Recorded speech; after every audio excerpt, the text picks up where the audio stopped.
Something I wanted to mention. She didn't want the strawberry. She went and picked up the stick. And if she wants a stick instead of the strawberry, by all means, let her play with a stick. Come on. My dogs, but we're not gonna get what we want when we act like a hooligan. Yes. Feet came off the ground. Stick goes back over my shoulder. See how amped up she is? Good. And some of that's puppy energy, but we also want good. And I'm going to bring it down a little bit faster that way because she doesn't have the impulse control. She's like, just give me the stick. Yeah, okay, I'll give you the stick, but I want your front feet to remain planted when I show you the stick. I'm going to move her away from that little distraction. She keeps getting distracted by the people in your backyard. That's totally fine. That's a lot of noise, a lot of weird noises going on. Anytime she goes for my hand, or anytime her teeth touch my hand, the stick is now mine. Because if your little teeth, sorry, I can't talk today, my lips are cold. If your teeth touch me, we're done playing, because that hurts. Impulse control at a young age. There we go. Okay. The feet came off the ground. I'm gonna pick it back up. Good. She went for my leash. I don't want a dog to bite on the leash. I've had a dog that nope, it's good. I got patience. We can do this all day long. Good girl. Good girl. See, she thought about it that time. She was like, oh, she's not going to give it to me if I pull my front feet off the ground. You're correct. I won't. I'm picky. But, like I said, being picky, you're going to have a really well-trained dog. Because they are going to learn that they are consistently not rewarded for a behavior you don't like. And if they are consistently not rewarded and the behavior is ignored, like her jumping, like whenever I asked her to stop and she didn't want to stop moving, she just wanted to jump, that's okay. I understand. She is just a baby and jumping is a very natural dog thing. It's fun for them. A dog that's built on springs, whenever she's old enough and her joints are fully fused, like 1.5 years old, you know, you can get her some little PVC pipes and you can set her up little jumps in the backyard. That way she still has the enjoyment of jumping, but the jumping is done in a productive, sport-like way. Good. Dogs thrive on rules. And that's not to say that you need to be like this super authoritative, you know, like hard-handed ruler or anything, because that's just not part of dog owning. Like, my dogs are my absolute best friends, and this is also just a little baby. I don't believe in being your dog's alpha or anything like that. I'm not one of those trainers. I believe in being your dog's parent. I believe in being responsible for our dogs in the same way a parent would be responsible for their child. The smartest dogs are roughly the mental age of a 6-year-old. That's a baby in human years, you know? Good girl. Dogs can learn really incredible things. They develop significantly faster, psychologically faster than humans do because they don't live as long. But because they develop faster mentally, we can teach them more advanced things, especially an intelligent dog like her. We can teach them more advanced things at a younger age. So this doesn't really seem like she's engaging with me because I'm just letting her chew on this stick. She's teething. I'm going to let her chew on this stick. She also did really well. She participated the entire 45 minutes that we were working earlier, like walking around up your driveway. And I've got her. I don't want her to run away with the stick because I want the stick. See how she went to shorten up her grip and go towards my hand just a little bit? I don't want that. And even if I'm sitting on the ground, it's behind my back. I've just got my arm bent over my shoulder. Because the worst thing we can do, I'm going to stick it up on top of my head now, like an antler. The worst thing we can do is move something we don't want our dogs to be chewing on. Because when we move it, they're going to want to chase it. They're going to want to bite it, especially something like an Aussie Doodle. Because both of those breeds are really high energy, and they both have an innate prey drive. Good. Even the toy breeds.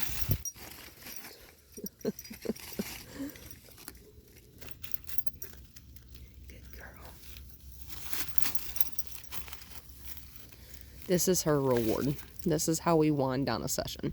We get to do what she wants. But she can't just flat out ignore me. Good. Good girl. Ooh, that's good.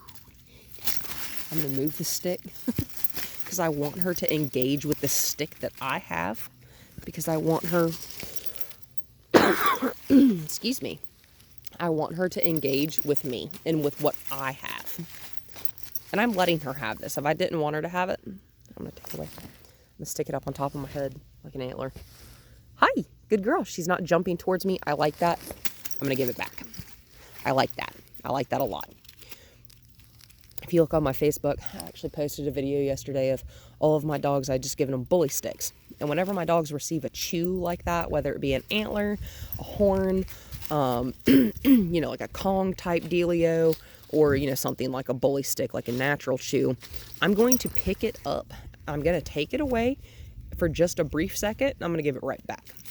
Now, if a dog didn't necessarily want to give away their super tasty treat, I hold it like this.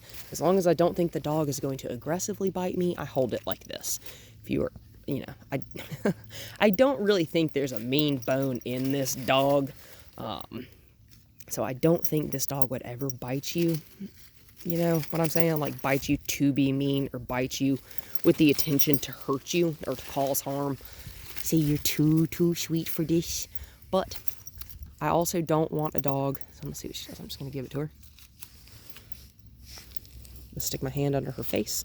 She pulled her mouth away. Good. She did not put her teeth back on my hand. I like that a lot. She's going towards my hand just a little bit. That's okay. There you go. I'm just going to pick it up, put it on top of my head. Good girl. And I'm just going to hold it there. Good. Now I'm going to throw it over there. Good, good, good, good, good. Now, you know, some dogs do that really annoying thing where, like, they have a thing that they may not be supposed to have. Like, you know, say they're chewing on a plastic hanger or a sock or something like that. Because, you know, my dogs as puppies loved socks. But say they have something they're not supposed to. They know they're not supposed to have it. You go to get it from them and they run away with it in their mouth. That is a pesky, pesky, pesky habit. Because then you're playing a game of, tag, essentially, and you're not going to win because they're fast. And they just learned that running away from you and getting away with having something they're not supposed to turns into a game. Just like if a dog ever gets loose from you, do not chase them. Get their attention, call to them several times, and then run in the opposite direction. That way they are chasing you. And once you have them running after you, stop and sit down on the ground. And generally you can reach out and grab them. Unless your dog just really hates to be caught. But hopefully we prevent that habit. So I'm going to let her have it again. But this, just letting her have the thing that she wants, letting her see that I'm coming to pick it up. That's okay. I'm just going to wait. Yep, there you go. She pulled a piece of the stick off. That's okay. She let go of it. I didn't pull it out of her mouth. Because that never creates anything good. They think you're playing tug of war. And I do like a game of tug of war. But you have to be able to let it go. And I'm going to show her the stick. Good girl. Because she lost interest in it. So I'm going to show her. As soon as you stop asking for this, you can absolutely have it back. But you have to be polite. Good. Before you get what you want. And you have to be doing what I deem as a human to be the correct behavioral thing. So a lot of the times, like dogs, they want to jump on you to say hello. They want to see your face. They want to greet you in the face. Because dogs read our facial expressions like other people do. But that is one of the reasons they jump. They jump for affection, they jump for attention, and that is a natural dog thing. We don't generally like when dogs jump on us as people. It's painful, they can tear our clothes, you know, all sorts of stuff. Good girl.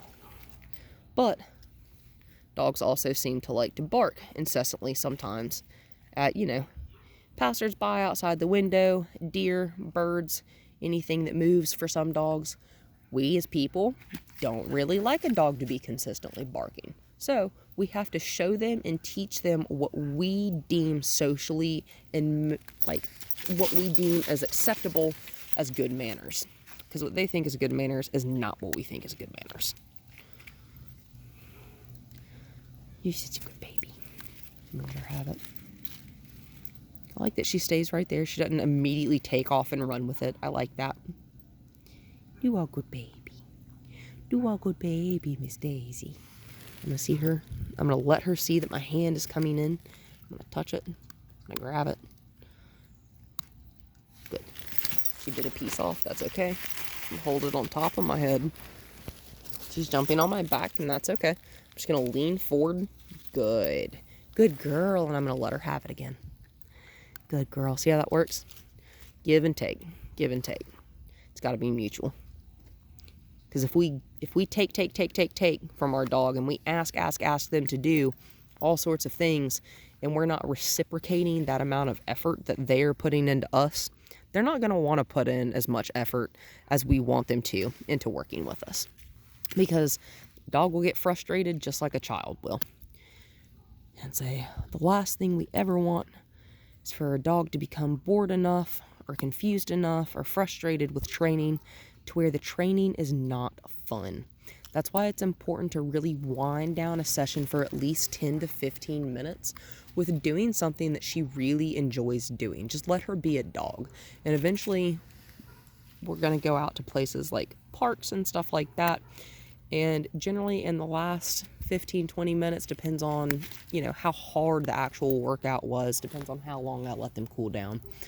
But if we're working on a long lead, I let the dog just sniff around and do dog things. Play with a stick, play with a ball, whatever they enjoy doing the most.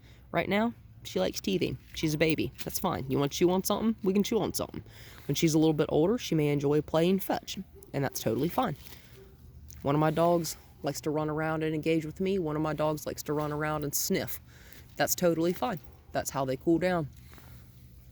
Just like people, we all have different coping mechanisms that are our favorite. But for most puppies this age, chewing. Chewing is going to be how we wind down, because I'm just letting her teeth. Good girl. And I like that she's not actually eating the stick. She's pulling off pieces and spitting them out. You are a good puppy. Good girl. She let me hand it back to her that time. Sorry, I poked you in the nose there. Good baby.